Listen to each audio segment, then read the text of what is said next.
Welcome to the Just Do It podcast, hosted by Anne Duffy. Dental Entrepreneur Women is here to dive deep and share stories with the mission to inspire, highlight, empower, and connect all women in dentistry. Hi, everybody. It is Anne Duffy, and I want to welcome you all to the Just Do It podcast.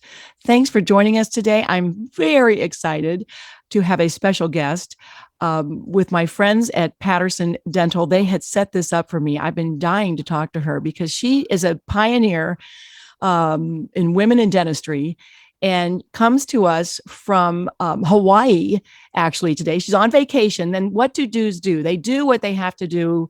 And here she is on vacation, and she is gracing us with her time today to do a little talk for you and to learn a little bit about her background and where she is and where she's taking all of us today. She is the regional president of the Ohio Valley region for Patterson Dental.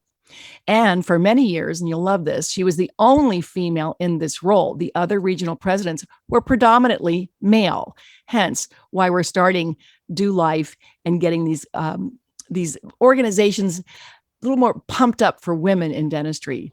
She began her career in the Air Force, and there are only about 20% that make up the female population in the Air Force and into the other areas of the of service.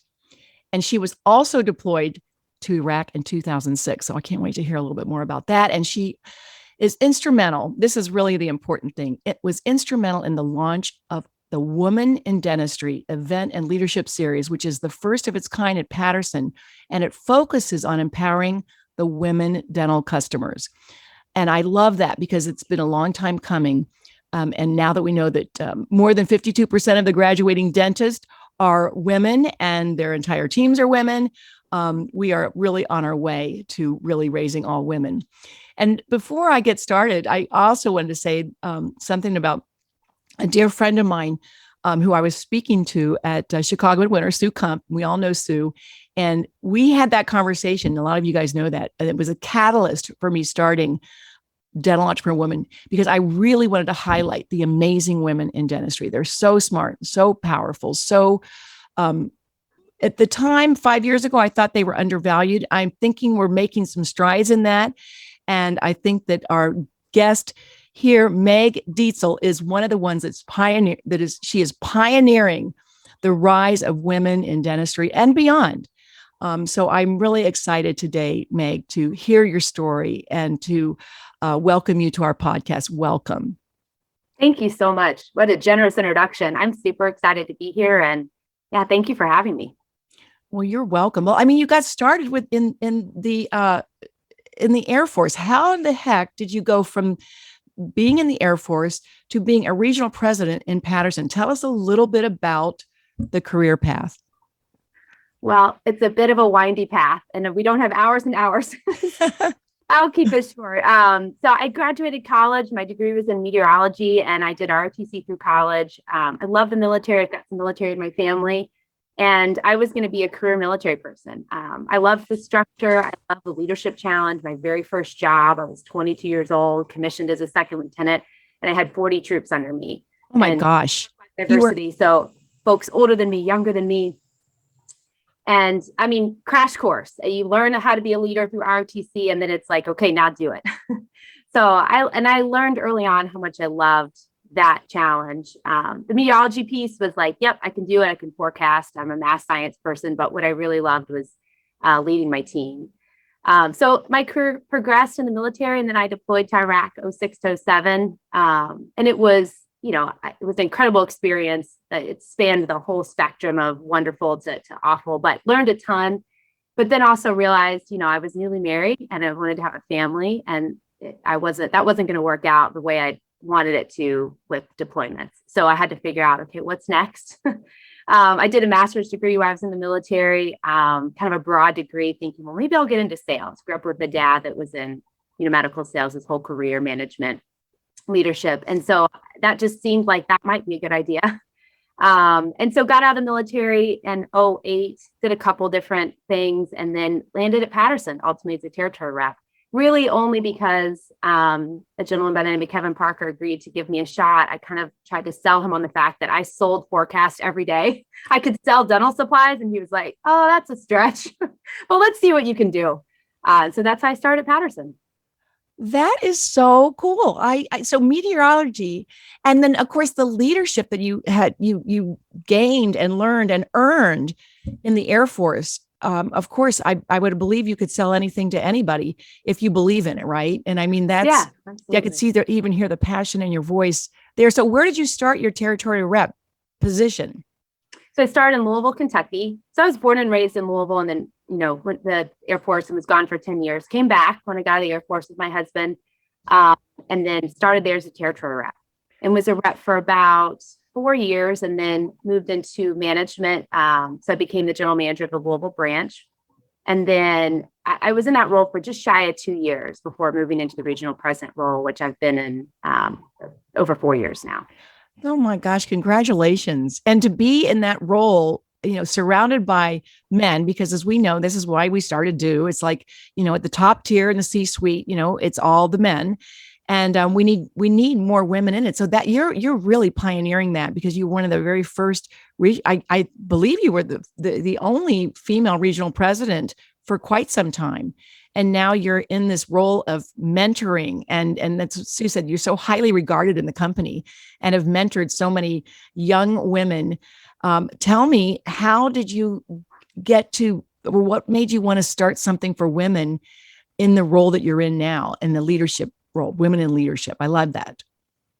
Yeah, I mean, I think, I've grown a ton myself over the past couple of years. And I would say when I got the job as the region president, and people were saying, "Wow, you're the first woman to be in this role, and you're the only, and how do you feel about that?" And I did not want to talk about it. I just wanted to talk about, what I do, and, my background and what I could bring to the role. And I was shy away from celebrating the fact that I was a woman, because I didn't want anyone to possibly think I got this job because I was a woman. And I felt that way for a long time. And so, I mean, I've grown through this journey and realizing that, and as diversity inclusion becomes more and more a must at companies and the conversation's increasing, I've learned that we do need to talk about that. And absolutely, we all want to get promoted because of who we are and our skill set. But if we also happen to be, a diverse candidate, we should celebrate that and really think about, how that perspective helps the room in making decisions and setting strategy and things like that. So it took me a bit to even want to talk about that. And then progressing in this Women in Dentistry, I mean, I have to give all the credit to our field reps. This really came from some strong female field reps that came to me and a couple other women in the company and said, what are we doing here? Why are we not doing anything to support our female dentists? And again, I kind of had to check myself and think, I am in a leadership position and I should really be leading the charge here. So I took inspiration from them. And this was a team of us that came together and thought, okay, what's the need out there? And I think it's really, it's so interesting to think about the dental office, and it's predominantly all women. And then you start looking at the stats on practice ownership, DSO leadership, and it swings very drastically the other direction. And so why is that? I think helping women see that they can do both. They can be moms and wives, and they can have hobbies, and they can also be strong leaders. And how do you do that? How do you get there? And so this is all about bringing a group of women together and talking through some of those things that are unique to females. We've had some of these meetings. It started this first quarter, but we had some different branches doing this before. And every time I hear, the power of getting a group of women together and the authentic conversation that they're able to have, is just so rich and valued. I mean, it's 2 to 3 hours, but it lasts. I mean, I don't want to be silly here, but it lasts a lifetime. It really does. And knowledge and information that really has lasting impact. I think you hit on something there, Meg. It is just being able to share about being a woman. And that was one of the things that I say about Do, is that we're about women. We just happen to be in dentistry, but we have that common thread. So the women, there are so many things that we hold and take on that are unique to us in our personalities. And even though here you are in the Air Force, you still were probably taking on some other things that the male, I mean, so many things that women take on that the male counterpart do not have to worry about. And we just have to, I think you almost have to be a woman to understand all those things, all those plates that we're spinning. And I do think the young women, especially the practice owners that I've met, they think they can have it all. They really want to be able to balance it. But you need to share that with other females in the same situation you're in, because they're the only ones that really can understand it. And I think to open up that dialogue is so powerful. Yes. Yes, I agree. I mean, I know I experienced graduating college and you're like, I can take on the world. Mm-hmm. And then, maybe you get married or maybe you start to have kids, and then you start feeling like, oh my gosh, there's only 24 hours in the day. How can I do all of this? Mm-hmm. It's possible. And at our kickoff event at DS World, I was talking to a young female associate, and she was there with the practice owner, and their plan is to transition to practice, but her kids were 1 and 3 or 2 and 4. I mean, she was in the thick of it. And she kind of talked to me a little about, I hope I can do this. Like, she's got high expectations for me. I hope I can make all this happen. And you can see that just some of that doubt was starting to creep in, and we had a great conversation. So she's someone that I think, man, if we could just get a good group of women around her, and they can have conversation on how do you actually do it? Like, what does your day look like? And then, how do you take time for yourself and continuing to grow into that leadership position? She can absolutely do it. But if you don't have that, she may just hang it up and say, you know what, I'm just going to, take a step back from leadership here and focus on my family and be an associate, which, if that's her choice, absolutely okay. But I don't want it to be just because she didn't have the right support to become a leader. And a lot of times we don't know where to look for it, or even that we can look for it. I think women have a hard time sometimes asking for help. And yes. That's when I think that the great conversations come about. Self-care. We just had a thing recently on self-care for Do. And it was one of those things where I came away from it, and most of us came away and decided we were going to take off the 2 weeks at Christmas, really take off, unplug, and giving ourselves permission. So it's a lot easier to give myself permission if my sister is giving herself permission and my other sister over here is giving herself permission. Then we kind of like all lock arms and find ways to be able to take care of ourselves and have it be okay and enjoy it. I mean, how often do we get a massage and relax and enjoy it versus thinking about how long is this going to take? I've got stuff to do. I got to pick the kids up and all this. So it's something about a mindset, isn't it? And speaking about it with people that know and understand what we're talking about. I totally agree. Yeah. I mean, I'm a runner, and I always say, like, yeah, it's great for my body, but it's even better for my head. Yeah.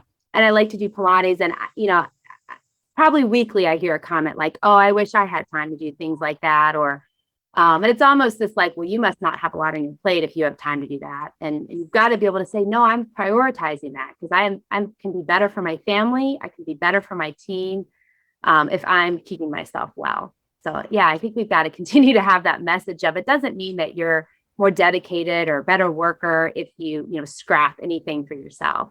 You're showing up better for everyone in your life if you take some time for yourself. Yes, I do believe that. And I also, it's almost like herd mentality now. We're hearing it a lot, and I think we're doing it. And we're definitely feeling more successful and more productive in the time. Even if we take an hour out for ourselves to run, like you say, clear your mind. A lot of times, even with me, I will get stuck and I just go out for a walk or listen to a podcast or something like that. It just gets me unstuck. And before that, I would just plow right through and just not even leave my chair at my desk. And I'm really learning that through communicating with other women and then bringing them together to like, hey, how do you do it? What are you doing? And then, hey, sister, that's okay. Go for it. Do your self-care so you can care for others. Right. Yeah. Yes. And I think even thinking as we continue to grow, I just did a meeting with my management team. And one of the kind of kickoff icebreaker questions I asked was, what have you read? listened to or watched this last year that's helped you grow as a leader? And some of the guys reflected on, their answer was nothing. I didn't feel like I had time for that. And so just the conversation was around, not to shame or guilt anybody, but you've got to take time to do that. Like if we just spend our lives in the email and on phone calls and day-to-day tasks, like we're not growing. And if we're not growing, what's happening to our teams? So I think it's important to, and I said, I calendar stuff like that. I mean, it sounds crazy, but life is busy. And so if I don't calendar when I'm going to do that stuff, it doesn't happen. There's always plenty of other tasks to be done. Yeah, somebody else was saying that same thing. Like you make it would be called Meg time or Anne time, right? On our calendar. Like this is the time you're going to run, or this is the time. I am firm with yoga 3 times a week. And even if I said that is my only thing that I'm as a hard stop for me is like the yoga from 10:30 to 11:30. And it's kind of in the middle of my morning, but that's when my yoga instructor teaches. And it's important to me. And if I don't prioritize that, then I will have a week or two go by and I never got any exercise that I really want and I really crave to help me be creative and more productive in the long run. So kudos to you on that. Are you have you always been a runner? Yeah, mostly. I mean, I'm not great, but I love it. I did cross country in high school. It's very mediocre. And I've done a handful of marathons and I just love the process of training and then kind of getting to a goal, seeing what happens and then doing the cycle. And feeling strong, right? I mean, that's the Yes. other thing is physically feeling strong because you've got a lot on your shoulders as Yeah. far as that. And how do you feel like, so these groups are going on, you're just getting started with this. Tell us a little bit more how you feel like this is going to roll out, even further from what you are right now. Yeah. So what we're doing is we're packaging up content. And so we have about 60 branches throughout the country, and we've asked each branch to nominate a facilitator.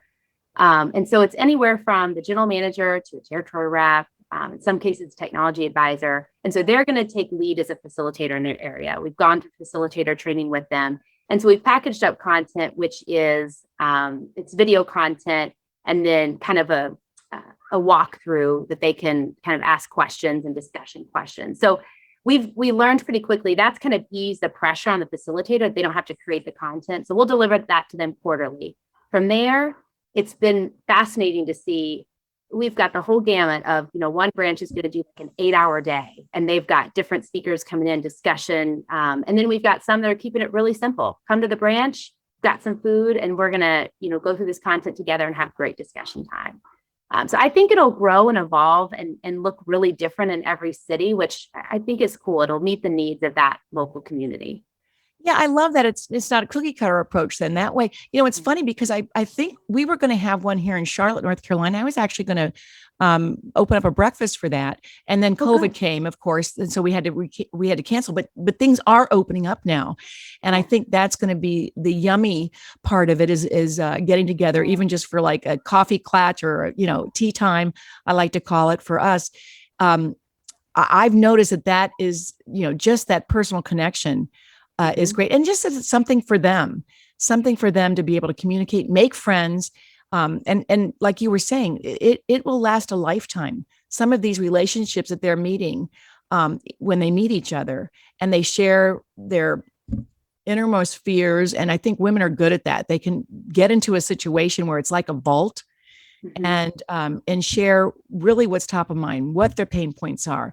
And you get a bunch of women in a room and those pain points will be solved. Do you agree? Yes, absolutely. Yeah. Yes. I mean, I'll be curious here. So our first session is about goal setting, personal, professional goals. And then I think the next quarter, we're going to do, the art of women leading women.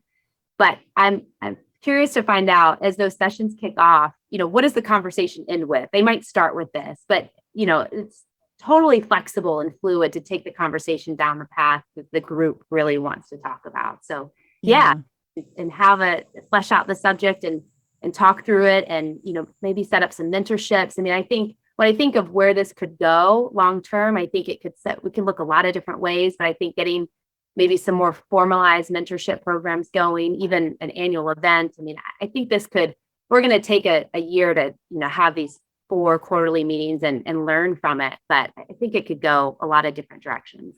Well, you speak about mentors. So have you had some mentors of your own in Patterson that have helped you with your career?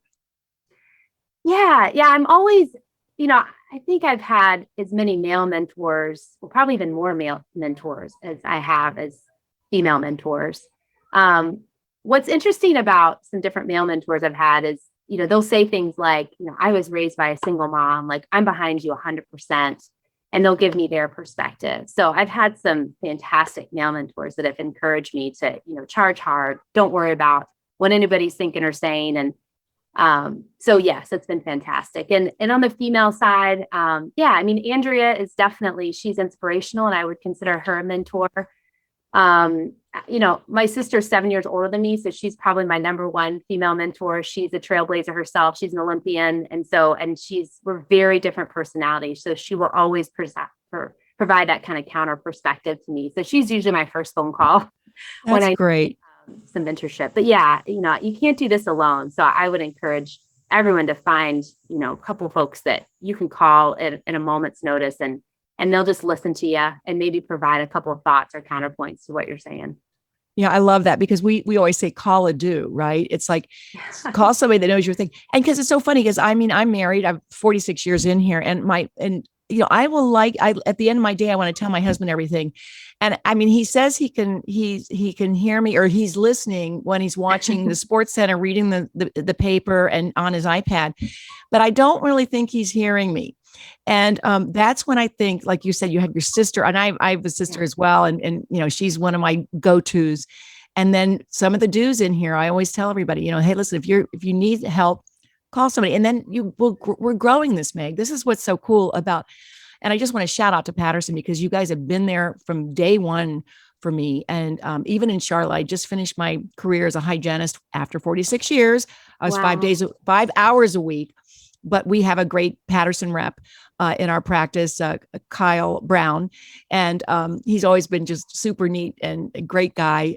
We've loved working. I loved working together with him, and the way Patterson has supported Do and the Women in Dentistry. I mean, they were on board from day one, and I think that speaks so highly of the company to begin with because they saw the need, and then with you coming in and bringing this to fruition, the Women in Leadership, it's perfect for you with your leadership skills that you've gained, obviously in the Air Force at the age of 22. That it just blows me away that you were, it's not, obviously you've had leadership written all over you since you were a young little girl. I don't know if you would say that you were a bossy little girl, but they say that bossy little girls make great leaders. I guess we could ask your older sister what she thought. Yeah, it's funny you say that. I have a 7-year-old daughter and she has a shirt that says, I'm not bossy, I have leadership skills. Oh, I love it. Oh my gosh. We're going to celebrate that. And one would call her bossy. That's great. I would say it's something I've grown into. I mean, I was never shy, but I don't know that I had a ton of confidence but I was, my parents kind of pushed me to try new things and it's something I've been drawn to, but I had to work on the confidence and you can do this and deploying was a huge piece. I mean, that taught me so much. I think all of us are capable of more than we ever even probably stretch ourselves to dream of. So when you're in a situation like that, and the moment I landed, my self-talk was, and I have a strong faith, and I was like, God, if you can just take me out of this situation, I'll do anything. And then that didn't happen, and I was there, and it teaches you like, no, you can do hard things, like you can push and learn, and you're resilient, and you're stronger than you ever knew you were. So I think situations like that too help you kind of progress down your leadership path. Yeah, it sounds like you didn't actually ask for leadership positions, but they gave them to you, and you grew into them. And I mean, something about you, though, they saw something in you, and they gave those opportunities to you, and without you even seeking them out. But then you look back on your life, and you're like, you know what? And this is something about women too, Meg. You look back and you say, I am a leader, and women, we don't toot our own horns much, but I mean, think about what all you have done, and you're young. You're just getting started. I mean, who knows? I can't wait to see where your career path takes you. Are you still in Louisville? I'm still in Louisville. Yes. Yeah, I love that city. It's such a cool city. We, Tom and I just went to the Galt House. We actually had Oh, part of our honeymoon at the Galt House, and we just went back. We were going up to Chicago, and we stopped in recently. It was old memories, but the city is so beautiful, and it's a great place to raise a family, and grow your role as the regional president. Do you have goals, or you just one step at a time, and you have future goals for yourself? Yeah, I do. I mean, I definitely have goals. I think, going along with this conversation, it was only a couple of years ago that I thought, you know what, Meg, dream big. It's okay to call out those goals, to yourself on paper, to my husband, to my mentors, like, this is where I want to get one day. At the same time, I've let go of the, I have to know what role I'm going to be in 12 months from now. Like, I'm just going to let it evolve, do my best every single day. But I've just gotten to the point where I'm like, it's okay to call out goals. And if you don't miss them, if you don't make them, that's okay, but you might make them, and you're never going to make them if you don't actually set that as a goal. You don't actually strive for them, right? Exactly. But again, that's where faith comes in, right? I mean, I always think, God's plan's better than ours. And Absolutely. So I'm a goal setter. I'm a loosey. I set loose goals for myself, and Yes. and then again, do the best I can every day, and see where he lands me and where I'm landed. I think because again, it is a journey, and you never know what the next step will be or what's going to happen and where you're going to what you're going to be presented with. Do you have advice for the next generation of female leaders that are looking up to you? Because I look up to you. I just met you today, and I'm just like, wow, just to think of a young mom with this big role, and that women they're coming into Patterson, especially this right now with this company, looking up to you and say, well, gosh, Meg's doing that. Maybe I can someday be in that position. So do you have advice for the next generation of female leaders? Yeah, I think, well, first of all, I'd say dream big. I mean, don't limit yourself. I think we women, especially, we have self-limiting thoughts. Push through those, bounce your ideas off other people, but dream big. If I were to give some homework, I mean, the book that had the most impact on my life, career-wise and as a woman, was Sheryl Sandberg's book, Lean In. Mm. It was foundational for me, and I probably read it, I don't know, 8 years ago, like right after it came out. And hearing how she approaches her career and who she is as a leader and how she balances family and makes it work. And she addresses all of the buzz that people will say about, I want to raise my own kids, the things that they say to you as you're trying to figure out and get babysitters and things like that. Really helped me to see how it can be done, how my husband and I can work together to do that. So read that book. I think it's fantastic on helping you, push your mind forward. And then, find, like you talked about, some dues, but find some folks around you that really believe in you and you believe in them and can have those relationships. I think I'm in the thick of it. I mean, I'll tell you, I'm 42 years old. My kids are 14, 12, and 7. So we are just in the thick of it with life, with activity and, my travel and career. You've got to find time to have a coffee or have a glass of wine with another woman that's got your back and you've got their back, and you can just talk through how things are going. Those, maybe a few hours a month are just nourishment to your soul and to keep going forward. So keep that as a priority. And as we talked about before, just creating some time for yourself is important. Yeah. Oh my gosh, you really are in the thick of it, though. It's such a good time. You don't want to miss all that. It's a lot of fun with the kids, but they get into the certain age, and then they're okay with mom not even being there half the time. They're like, okay, bye. See, when are you leaving, mom? This is good. We get to have grilled cheese and tomato soup tonight because we're doing our own thing. So it is great that you've got a partner too. I always think, behind every great woman can be a great man that's helping with that partnership, right? And then the kids. Yeah. The other thing, Meg, I think it's a strong message for our daughters and our sons that we have our own lives and our careers are important as well, and that they have to manage themselves a little bit. Sometimes I think that if we give them everything, then they don't ever realize that they can do their own thing. So, or be the best they can be because they've been taken care of their whole life. And sometimes I think we do, it's good for us to step away every once in a while and let the chips fall where they may. And we'll help pick them up when we get home. But it's still, looking back on your career, you'll see that actually once the kids get into their high school and then college, then it's going to open up again. So I love the fact that you're staying with your career. And that was one of the reasons I started to do as well. I wanted to keep these amazing women in the career because we need them in dentistry. And it's set, and we should lead. I like the other thing you said that lends itself to leading with feminine leadership. And what Sheryl Sandberg says a lot is that it's a different kind of leadership, but it's a very powerful leadership. And I think instead of ignoring it and trying to, and you would probably recognize this from being in the Air Force and being one of the few women in your position, that you can bring your own personality, your own femininity to the leadership opportunities that you have been given. Yeah, definitely. I mean, I can remember early on as a regional president, having some comments and conversations about just that I was different. And I was thinking, that's interesting. But, I'm asking people questions like, how are you doing? How's your family? Bringing that we're like a whole person. So we're not like two halves that are just separate of right.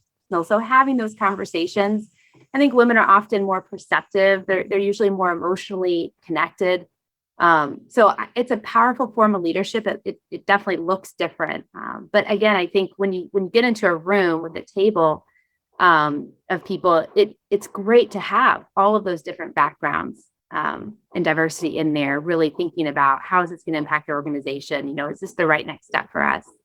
Yes, those questions that only women can ask sometimes. I mean, and I love that you are in a position now to, bring hold your hand down to the young women that are striving for positions like you're in, and you can bring them up and then still be able to look for other mentors, because I always feel like the mentors, even though I'm probably one of the oldest, I say I'm sage at this age, but I learned so much. I would say I'm a mentee to many young women, and you included, in the industry. So it goes both ways. It's just, again, about building this wonderful, safe relationship that you have started in your company, and it's going to go from here and beyond. So I'm so honored that you took your time off today to spend some time with us. Tell us a little bit about how you got where you are and where you're going. I wish you all the best with your kids and your husband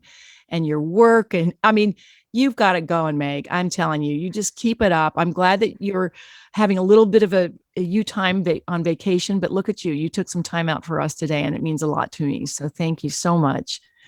Thank you. It was a joy to talk to you. It's funny because I usually kind of preach like, when you're on vacation, be on vacation. And I'm pretty good at that. But when Sarah pitched this over to me, I was like, this is fun. Absolutely. I'm going to do that. Oh, to meet you and talk with you. So thank you so much for your time and for asking me to join you today. well, you keep doing you. You are wonderful. I've heard so many great things about you. I finally got a chance to have a little conversation with you, and I look forward to seeing you sometime soon. And we'll get a hug from each other, and maybe we'll have either a cup of coffee or a glass of wine and continue this conversation. I would love that. That'd be great. Thank you, Anne. Thank you, Meg. And thanks for everyone listening. Shout out to Patterson again, you guys. I mean, they are, if you're in Patterson, or you're one of the dentists that they take care of, or a team member, and you want to reach out and find out more about this program, please reach out to us or to Meg. We'll figure out that in the show notes on how you can get more information on this to grow with this company and with the Women in Dentistry. Ladies, keep doing you, and thanks for joining us today. Bye-bye. Thank you for listening to the Just Do It podcast, hosted by Anne Duffy. To learn more about dental entrepreneur women, to share your story, or to join the movement, please visit our website, do.life. That is DEW.life. Subscribe to the show on Apple Podcasts or your favorite podcasting app to make sure you don't miss an episode. And in the meantime, keep doing you.